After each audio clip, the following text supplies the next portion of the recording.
Okay, we have the projector here in the box. It's made out of a brushed aluminum. Seems pretty sturdy. It's got a good weight to it. Yeah, it feels really good.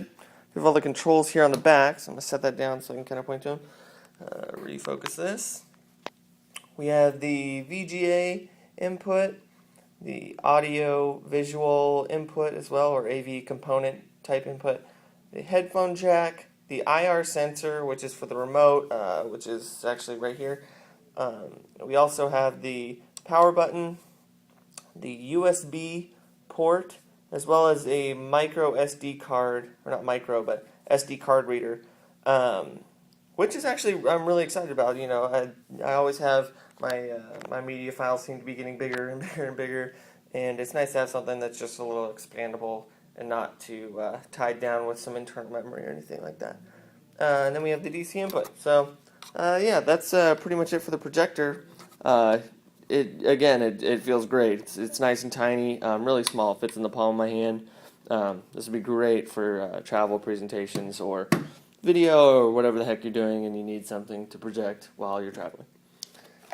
Further in, we have the carrying bag for it. That just, you know, you can put the whole getup in there and then put it into your bag. We have the little handy dandy tripod here, as well as this is the power adapter for that. Let's take that out of the box there. It's actually not too big. I was worried that it might be a little bit big or inconvenient to have the power supply, but that's not a bad size at all. I'm pretty happy about that. And then we have our two cables. We have a USB adapter if we want to plug in a computer via USB port or something of the sort, and then we have our component cables to hook up our stuff. So cool. Well, I'm going to shut this off here and get something dialed in. I'm going to hook my iPad up to it, and we'll play some video and kind of test out the abilities. Okay, so we're all up and running. As you can kind of see right over here, I have the screen keystone a little bit because my projector right here is angled up, so I used that setting, accessed it pretty quickly and easily. And over here I have the projector hooked up to the AV composite cable out, running over here to this little iPod adapter. I got it from AAXA. It was like 20 bucks. And then now we have Netflix hooked up, as you can tell, queued up here, and we're gonna go ahead and take a peek at some James Bond. Let's do Man with the Golden Gun. So I'm gonna go ahead and hit play right here. It usually takes a second to load up. While that is, make sure that I hit it. Well, that's working. There we go. I'm gonna go ahead and come over here, turn off this ambient lighting so we can get a better idea of what the quality of the screen looks like.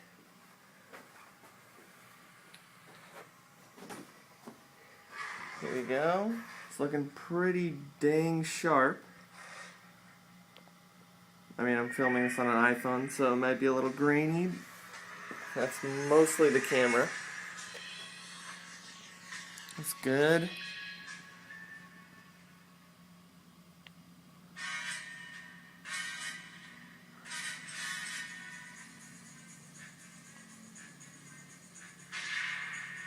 Cool.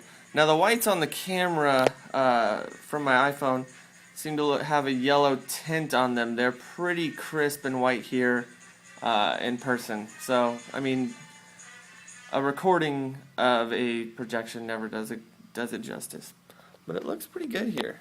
So you can kind of see, like, getting in close, get a tight focus. You can kind of see there's really no rainbowing or anything like that. Yeah, we've got a lot of detail. This looks really solid. Cool. Well, that'll do it. I'm gonna go ahead and click this off.